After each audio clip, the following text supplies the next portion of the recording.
संसद में आज नीट के मुद्दे पर हंगामा हुआ। लोकसभा में विपक्ष ने नीट का मुद्दा उठाया तो राज्यसभा में भी नीट मुद्दा उठाया गया और इसी हंगामे के चलते लोकसभा और राज्यसभा दोनों की कार्यवाही को आज दोपहर 12 बजे तक के लिए स्थगित करना पड़ा। ये पहले से तय था कि विपक्ष इस बार पूरे इरादे के साथ, पूरी स्ट्रेंथ के साथ, पूरी ताकत के साथ नीट के मुद्दे को उठाना चाहेगा। वहीं शिक्षा मंत्री धर्मेंद्र प्रधान की ओर से भी तैयारी पूरी थी, वो भी इस मुद्दे पर जवाब देने के लिए तैयार हैं। लेकिन आज लोकसभा स्पीकर ओम बिरला, उपराष्ट्रपति जगदीप धनखड़ की ओर से, राज्यसभा के चेयरपर्सन की ओर से भी ये बार बार कहा गया कि पहला मुद्दा राष्ट्रपति के अभिभाषण पर चर्चा का है, लेकिन विपक्ष अड़ा रहा और इसी रवैये के बीच आज दोपहर 12 बजे तक के लिए कार्यवाही को स्थगित कर दिया गया। नीट पेपर लीक का मुद्दा अब पार्लियामेंट में गूंज रहा है। शिक्षा मंत्री जवाब देने के लिए तैयार हैं। सीबीआई ने केस दर्ज कर जांच शुरू कर दी है। पटना से लगातार गिरफ्तारियां भी हो रही है। 5 राज्यों से अब तक 29 लोग गिरफ्तार किए जा चुके हैं। पेपर माफिया के पूरे नेटवर्क का पता सीबीआई ने लगा लिया है। हजारीबाग में मुखिया गिरोह ने कैसे पेपर लीक किया, इसकी जांच में बड़ा ब्रेक थ्रू मिला है। अब कभी भी संजीव मुखिया की गिरफ्तारी हो सकती है। पेपर माफिया की कमर तोड़ने के लिए सरकार कड़े कानून बना चुकी है। नीट पेपर लीक की एक एक डिटेल इस रिपोर्ट में आपको मिलेगी। नीट पेपर लीक पर चौंकाने वाला खुलासा। संजीव मुखिया तक कैसे पहुंची नीट पेपर की पीडीएफ फाइल? 1.5 किलोमीटर की दूरी तय करने में 2 घंटे क्यों लगे? सीबीआई की जांच में अब तक का सबसे बड़ा खुलासा हुआ है। हजारीबाग से पटना नीट का पेपर पीडीएफ फाइल में भेजा गया था। ये फाइल किन हाथों से होती हुई कहां तक पहुंची, इसकी कड़ियां सीबीआई जोड़ने में लगी है। पहला किरदार पेपर लीक माफिया संजीव मुखिया है। संजीव मुखिया ने सबसे पहले अपने भांजे रॉकी को पेपर भेजा। रॉकी ने ही पेपर के आंसर हल करवाए और फिर क्वेश्चन के साथ आंसर पटना में चिंटू उर्फ बलदेव को भेजे। चिंटू के साथ पटना के लर्न एंड पब्लिक स्कूल में पिंटू प्रिंटर के साथ मौजूद था। पिंटू ने ही प्रिंट निकालकर वहां मौजूद 20-25 बच्चों को आंसर रटाने के लिए दिए थे। चिंटू उर्फ बलदेव देवघर में 5 साथियों के साथ गिरफ्तार हो चुका है, लेकिन पेपर लीक का माफिया नंबर 1 संजीव मुखिया अब तक हाथ नहीं आया है। संजीव मुखिया नालंदा के नगर नौसा का रहने वाला है। वो एग्रीकल्चर इंस्टीट्यूट में टेक्निकल असिस्टेंट है और नीट समेत 1 दर्जन से ज्यादा पेपर लीक में आरोपी है। पेपर लीक में सीबीआई की जांच में 2 मेन सेंटर है, एक हजारीबाग और दूसरा पटना। दावा है कि पेपर हजारीबाग में लीक कराया गया और पटना में छात्रों को बांटा गया। संजीव मुखिया ने नीट पेपर लीक के लिए learn and play public school को ही क्यों अड्डा बनाया? क्योंकि इसका मालिक प्रभात रंजन, किराएदार आशुतोष और रूम बुक करने वाला मनीष प्रकाश तीनों नालंदा के रहने वाले हैं। व्हाट्सएप में पेपर की पीडीएफ फाइल लाने वाला चिंटू और प्रिंट करने वाला पिंटू भी नालंदा के ही रहने वाले हैं। मुखिया के गिरोह ने इसलिए प्ले एंड लर्न स्कूल को अपना अड्डा बनाया। पेपर लीक के चश्मदीद आशुतोष और लड़कों को कमरे में लाने वाले मनीष प्रकाश को सीबीआई ने पटना से गिरफ्तार कर लिया है। आशुतोष ने इंडिया टीवी के कैमरे पर कबूल किया था कि उसने पेपर देखा है। लड़के 4 कह के आए, बाद में उनकी संख्या 20-25 हो गई, तब भी आपको संदेह नहीं हुआ, तो ऐसे में आप पर संदेह तो बनता ही है ना। सुबह में तो संदेह हो गया था, हम बोले भी उसको कि तुम निकलो निकलो निकलो, लेकिन क्या संदेह हुआ? क्या, किस बात को देखकर संदेह? उसी तरह के जो बच्चे लोग बात कर रहा था उसी तरह से। क्या बात कर रहे थे? हमसे ही एक बच्चा बोले कि हमको पेपर कब मिला। हमके पेपर किस चीज़ का पेपर? तो कि हमको तो यहाँ सिर्फ आपको रखने के लिए रात को रुकने के लिए दिया गया था। ये सब तो हमको जानकारी नहीं है, हमको कुछ पता नहीं इसके मामले में। फिर मनीष से पूछा तब कि आधा घंटा में चल जाएगा, आधा घंटा में चल जाएगा। नहीं, 10 बजे संदेह हुआ तब ना बोल रहे थे कि तब तुम लोग निकलो निकलो, तुम हमको फंसा देगा तब कि आधा घंटा में चल जाएगा, आधा घंटा में। फंसने का डर किस बात का? वही जो जिस चीज़ के लिए आप आए हैं उसी के लिए, उसी डर से तो हम फंस डर। यानी क्वेश्चन देखा आपने ना? देखे 10 बजे के बाद हम देखे। परीक्षा 2 बजे से थी, 10 बजे के बाद आपने देख लिया, प्रश्न पत्र था उनके पास? हाँ देखे थे, समय देखे थे। तो यानी ये वो चश्मदीद है जिसने प्रश्न पत्र देखा है। सबसे बड़ा चश्मदीद आप कह सकते हैं जिसने प्रश्न पत्र 10 बजे देख लिया था। परीक्षा 2 बजे से थी, प्रश्न पत्र आपने देखा। मैं दूसरी बार पूछ रहा हूं, 10:30-11 के बीच में हमने लोग के हाथ में पेपर देखा। मनीषे के हाथ में पेपर में देखा। लर्न एंड प्ले स्कूल से बिहार ईओयू कैसे हजारीबाग पहुंची? जली हुई जो booklet learn and play school के छत पर मिली थी, उसमें एक नंबर लिखा था। जब उस नंबर की जांच हुई तो वो बुकलेट हजारीबाग के ओएसिस स्कूल की निकली। तो क्या संजीव मुखिया ने ओएसिस स्कूल से पेपर लीक कराया या बैंक और कुरियर कंपनी से? सीबीआई ने हजारीबाग में जब जाल बिछाया तो कई हैरतअंगेज जानकारियां सामने आई। हजारीबाग में पेपर डिलीवर करने का जिम्मा ब्लू डार्ट कंपनी का था। कंपनी के दफ्तर और एसबीआई बैंक की दूरी सिर्फ 1.5 किलोमीटर है। यहां ई रिक्शा से पेपर भेजे गए। 1.5 किलोमीटर की दूरी तय करने में 2 घंटे का वक्त लगा। सीबीआई ने ई रिक्शा चालक को ट्रेस कर लिया और उससे पूछताछ जारी है। ई रिक्शा चालक हजारीबाग के नूतन नगर का रहने वाला है।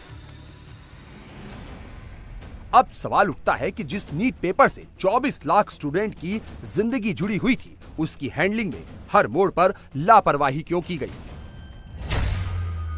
नीट के पेपर ई रिक्शा से क्यों भेजे गए? बैंक के पास कोई रिसीविंग क्यों नहीं है?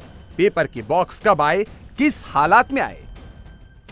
ईओयू ने जांच रिपोर्ट में साफ कर दिया है कि हजारीबाग से ही पेपर लीक हुआ। सीबीआई ये पता लगा रही है कि कुरियर कंपनी और बैंक जाने के दरमियान पेपर लीक हुआ या फिर ओएसिस स्कूल में। फिलहाल सबसे बड़ा शक ये है कि बैंक और कुरियर कंपनी के बीच कहीं संजीव मुखिया गैंग ने खेल किया। नीट का पेपर 4 मई को था और हजारीबाग में बैंक में पेपर 3 मई को पहुंच गया था। लेकिन सीबीआई के सामने बड़ा सवाल है कि ओएसिस स्कूल के प्रिंसिपल उस्मानुल हक 3 मई को एसबीआई के दफ्तर क्यों गए थे? प्रिंसिपल एहसानुल हक सीबीएसई के डिप्टी कोऑर्डिनेटर भी हैं। इन्हें एनटीए ने नीट एग्जाम में 4 जिलों रामगढ़, चतरा, कोडरमा, हजारीबाग में एग्जाम कराने की जिम्मेदारी दी थी। ये सीबीआई के घेरे में है, इसलिए क्योंकि जली हुई बुकलेट नंबर इन्हीं के स्कूल की थी। संजीव मुखिया देश का सबसे बड़ा पेपर माफिया है। उसका नेटवर्क बिहार, झारखंड, उत्तर प्रदेश, राजस्थान, दिल्ली, पंजाब और हरियाणा तक फैला हुआ है। संजीव मुखिया का नेटवर्क कैसे पेपर लीक कराता है, ये जानकर सीबीआई भी हैरान है।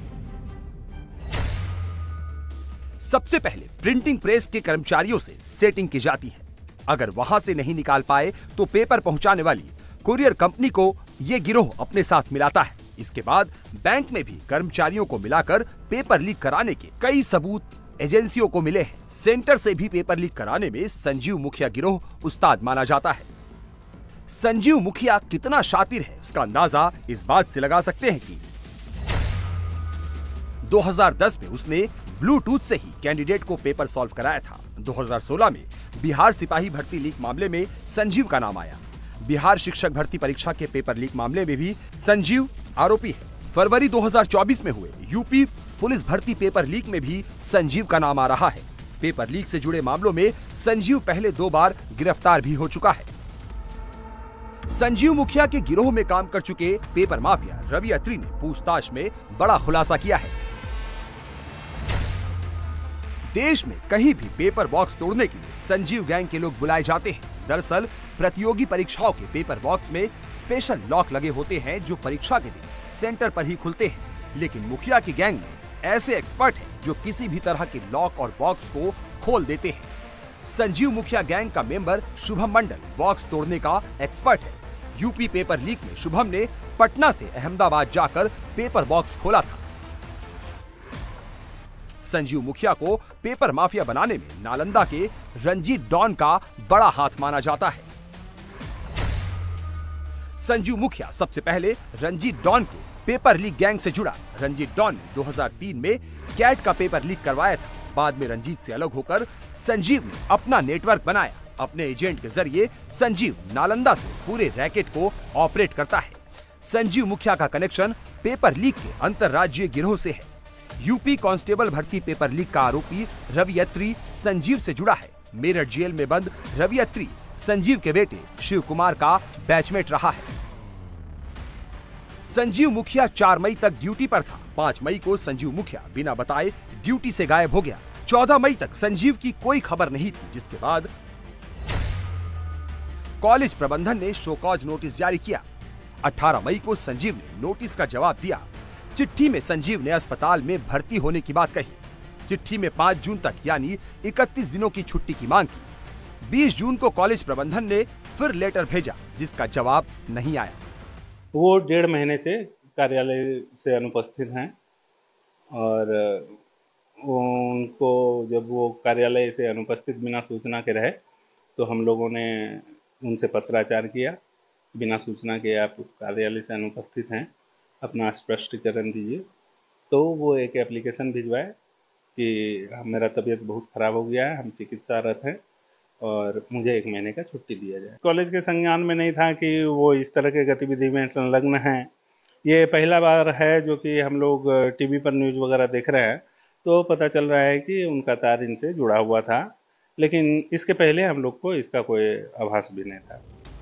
शातिर संजीव ने पूरी स्क्रिप्ट पहले से तैयार कर रखी थी। सबसे पहले फुल प्लान के तहत संजीव ड्यूटी से गायब हुआ और फिर पुलिस के शिकंजे से बचने के लिए 5 जून को एडीजी कोर्ट ने अग्रिम जमानत की याचिका लगाई। कोर्ट को केस डायरी मिलने तक नो कर्सिव ऑर्डर हासिल कर लिया। नो कर्सिव ऑर्डर का मतलब बलपूर्वक उसे गिरफ्तार नहीं किया जा सकता। मतलब नीट पेपर लीक के मुखिया ने पेपर लीक से पहले और उसके बाद की पूरी तैयारी कर ली थी। कहा जाता है कि जब भी कभी देश में किसी परीक्षा का पेपर लीक होता है तो पुलिस नगर नौसा के बुधई खार गांव जरूर पहुंचती है, जो कि संजीव मुखिया का गांव है। संजीव के बारे में जानने के लिए इंडिया टीवी की टीम भी उसके गांव पहुंची और उसके माता पिता से बात की। यहाँ तो आते हैं, एक फरार जो आदमी होता है किसी को कोई पता नहीं देता है, कोई मोबाइल रखता नहीं। क्या करेंगे वो? कानून से मदद लेंगे? क्या कहाँ गुहार लगाएंगे? वो तो कानून का ही मदद न ले पाएंगे और तो कोई रास्ता विकल्प उनके पास है नहीं। राजनीति प्रभाव उनका विशेष अभी है नहीं।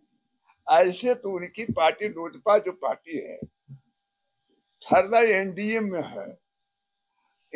है, लेकिन अभी तक वो आला कमान के यहाँ नहीं पहुंच पाए हैं। ये अगर हम जाएंगे तो प्रयास करेंगे कि लोजपा के आला कमान से के पास ही बात करेंगे। शिक्षक परीक्षा में भी उनका नाम आया था। शिक्षक परीक्षा में तो काम किया था तो वो नाम आया था, ठीक था। अब बाकी और काम में नहीं किया तो इस परीक्षा में एक सिकंदर यादवेंदु नाम का आदमी पकड़ा गया है, जूनियर इंजीनियर है। उसने पुलिस को बयान दिया है कि संजीव, रॉकी, नीतीश, अमित आनंद, ये 4 लोगों के वो संपर्क में था और इन लोगों ने उसकी मदद की है। ये 4 सेटर थे।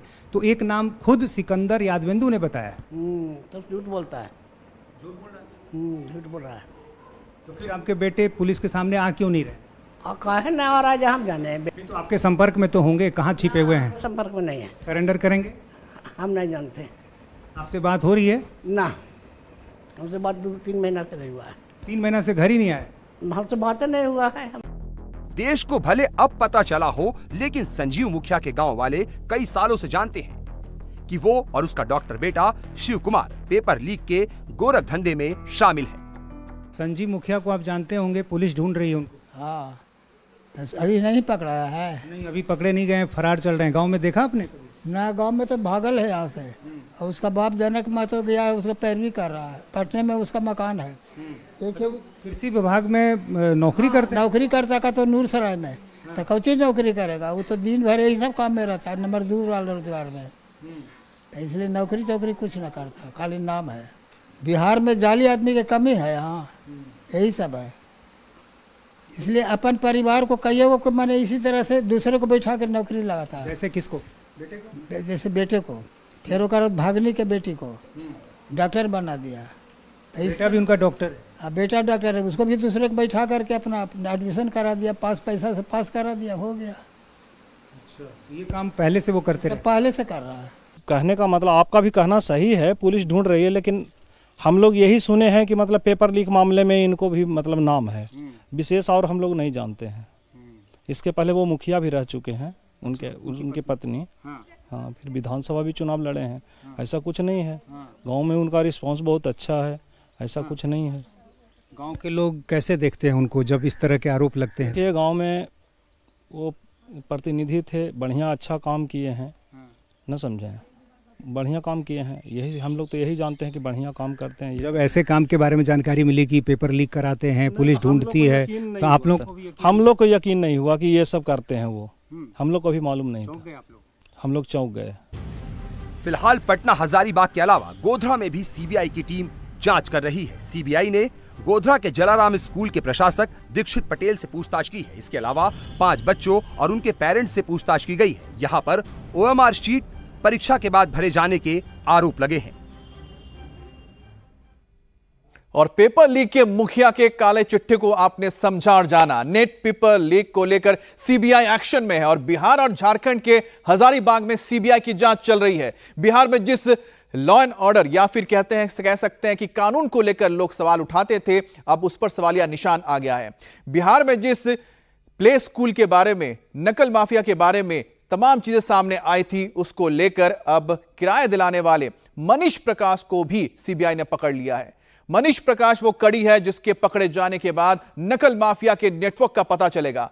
पटना जो पेपर लीक के लिए पहुंचा था, हजारीबाग के ओएसिस स्कूल का जो गढ़ माना गया, जहां से पेपर लीक हुआ था। 24 जून को प्रिंसिपल एहसान उल हक को जो थ्योरी मीडिया के सामने पेश कर रहे थे, सीबीआई के पहुंचते ही उनकी वो थ्योरी फेल हो गई और पेपर स्कूल से लीक नहीं हुआ तो फिर कहां से हुआ। सीबीआई नीट पेपर लीक को लेकर किस तरह से अब आगे की कार्रवाई कर रही है, इस रिपोर्ट से समझते हैं। एक स्कूल और 2 पेपर लीक। एक एग्जाम में 24 लाख छात्र बैठे तो दूसरे में 9 लाख। नेट की परीक्षा रद्द कर दी गई है तो नीट की परीक्षा रद्द करने का ऐलान कभी भी हो सकता है। नीट और नेट दोनों का पेपर लीक हुआ था, इसकी जांच सीबीआई कर रही है और पूरी जांच अब हजारीबाग के ओएसिस स्कूल पर आकर टिक गई है। हजारीबाग का ये वही ओएसिस स्कूल है जहां पहले नीट और फिर बाद में नेट का एग्जाम हुआ था और पटना में नकल माफियाओं के पास से मिला नीट का लीक पेपर इसी स्कूल का है। पटना में नकल माफियाओं के पास से 61364888 सीरियल नंबर का जो क्वेश्चन पेपर मिला था, वही सीरियल नंबर का क्वेश्चन पेपर ओएसिस स्कूल के रूम नंबर 18 में परीक्षा दे रहे एक परीक्षार्थी का था। और अब सीबीआई की एंट्री होते ही लीक पेपर की गुत्थी सुलझने लगी है। हजारीबाग में 2 दिनों से सीबीआई की टीम डेरा डाले हुए है और पेपर लीक केस में सारी कड़ियां अब एक दूसरे से जुड़ने लगी हैं। सीबीआई की टीम पेपर लीक करने वाले के करीब पहुंच गई है। ये देखिए स्कूल के प्रिंसिपल जो है वो पीछे की तरफ बैठे हुए हैं इस गाड़ी में। देखिए इधर आके हम आपको एक बार दिखाने की कोशिश करेंगे। ये स्कूल के प्रिंसिपल जो है बीच में बैठे हुए हैं। एहसान उल हक को लेकर एक बार फिर से सीबीआई की टीम जो है वो ओएसिस स्कूल में पहुंची है। हम आपको बता दें कि न केवल नीट मामला बल्कि नीट के अलावा यूजीसी नेट का जो मामला है उसको लेकर भी सीबीआई जो है वो पूछताछ कर रही है। इस पूरे मामले के अंदर स्कूल के प्रिंसिपल से, इसके अलावा जो दूसरा स्टाफ है उन सभी से इस वक्त पूछताछ कर रही है। प्रिंसिपल एहसान उल हक हिरासत में लिए जा चुके हैं। पेपर लीक का पूरा शक स्कूल और स्कूल के प्रिंसिपल एहसान उल हक पर जा रहा है। एहसान उल हक ने पटना EOU के सामने पेपर लीक की कोई थ्योरी पेश की तो सीबीआई के सामने कोई दूसरी थ्योरी। सीबीआई की एंट्री से पहले एहसान उल हक ये जरूर बता रहे थे कि पेपर लीक कैसे हुआ, लेकिन पेपर लीक किसने किया, पेपर लीक कहां से हुआ, ये नहीं बता रहे थे। 24 जून को एहसान उल हक ने खुद को पाक साफ बताने की पूरी कोशिश की। EOU ऑफिसर्स का कहना था कि इसके अपोजिट एंड में बिल्कुल यहाँ कुछ इस तरह का एकदम माइनर प्रेसाइजन कट एक था, बहुत ही हाई स्किल्ड प्रोफेशनल द्वारा जो किया जा सकता है, जो 7 लेयर अंदर जाकर वो कट यहाँ से किया तो वो कट करके फिर एक ग्लू से चिपका दिया गया, जो किसी मामूली आदमी, आम आदमी के पकड़ से बाहर है। हमारे और आपके जैसे आम आदमी इसको बिल्कुल पकड़ नहीं पाएंगे। लेकिन जैसे ही सीबीआई की इस केस में एंट्री हुई, जांच पूरी तरह से ओएसिस स्कूल और प्रिंसिपल एहसान उल हक पर आकर टिक गई। एहसान उल हक से सीबीआई हिरासत में पूछताछ कर रही है। कभी सेफ हाउस तो कभी स्कूल में एहसान उल हक से पूछताछ की जा रही है। एफएसएल की टीम के साथ सीबीआई स्कूल के चप्पे चप्पे की जांच कर चुकी है। प्रिंसिपल एहसान उल हक के फोन और लैपटॉप को खंगाल रही है। बीते 3 महीने में एहसान उल हक ने किन किन लोगों से बात की, उसका डेटा सीबीआई निकलवा रही है। एहसानुल हक के 2 फोन, 1 लैपटॉप और वाइस प्रिंसिपल इम्तियाज आलम का भी 1 फोन और 1 लैपटॉप सीबीआई जब्त कर चुकी है। नकल माफियाओं ने पूरा दिमाग लगाकर पेपर लीक किया था ताकि पकड़े न जाए, लेकिन उनसे एक गलती हो गई और जांच एजेंसियों के रडार पर आ गए। गलती ये हुई कि उन्होंने ओरिजिनल पेपर की तस्वीर खींचकर नकल माफियाओं को पास आउट कर दिया, जिस पर सीरियल नंबर छपा हुआ था।